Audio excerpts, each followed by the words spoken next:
They believed their skies were untouchable. For years, Soviet generals, engineers, and radar operators were confident that no foreign aircraft could cross deep into their territory without being detected, intercepted, and destroyed. Their air defenses were massive, layered, and designed to protect the heart of the Soviet Union from any Western intrusion. And then, without warning, something appeared above them, not fast, not aggressive, not firing a single shot, but so far beyond their reach that it shattered one of their strongest assumptions of the Cold War.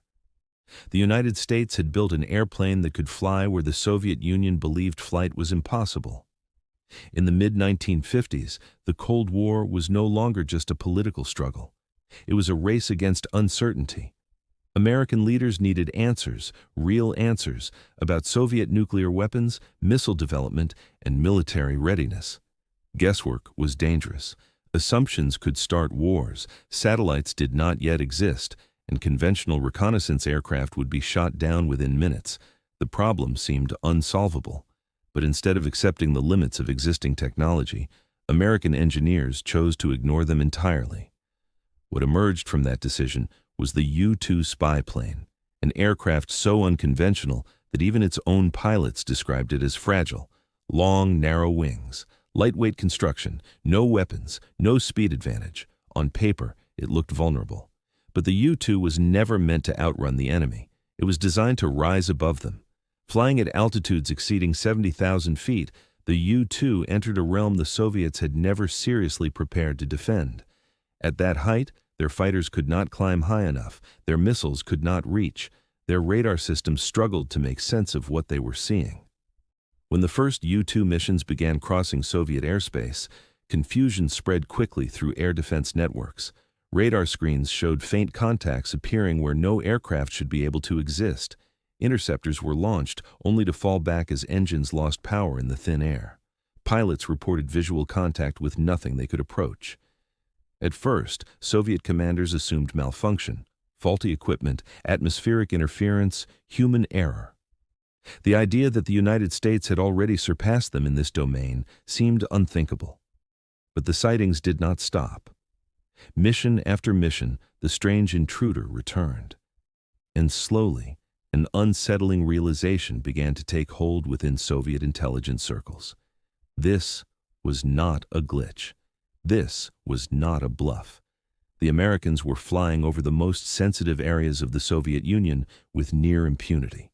Nuclear facilities, missile fields, air bases, places that had been guarded by secrecy and distance, were now exposed from above, photographed in remarkable detail. Internal Soviet assessments grew increasingly alarmed. The problem was not just that the aircraft existed, but what it represented.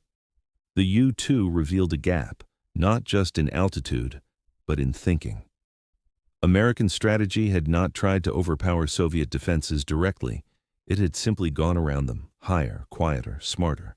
And by the time the Soviets understood what was happening, the damage was already done. Years of strategic secrecy had been compromised. The Soviet response was frantic. New missile systems were rushed into development, radar networks were upgraded, interceptors were pushed to their limits. But this was a reaction, not an initiative. The U-2 had already shifted the balance. It forced the Soviet Union to confront a hard truth. American innovation had moved faster than their ability to predict it. In 1960, after years of frustration, the Soviets finally succeeded in shooting down a U-2. The pilot, Francis Gary Powers, survived, and the incident exploded onto the world stage. For many outside observers, it was a scandal. But inside the Soviet system, it was something else entirely. Confirmation. Confirmation that the United States had been watching, measuring, and understanding far more than anyone had admitted. By then, the U-2 had already accomplished its most important mission. It changed intelligence forever. It accelerated the push toward satellites. It reshaped air defense strategies. And it proved a defining lesson of the Cold War. Power was no longer measured only by armies and weapons, but by who could see first, think differently, and act beyond the limits others believed were fixed. For years, Soviet leaders trusted the sky as a shield. The U-2 turned it into a weakness. And without firing a single shot, American engineering quietly rewrote the rules of global surveillance from a place the enemy never thought to look.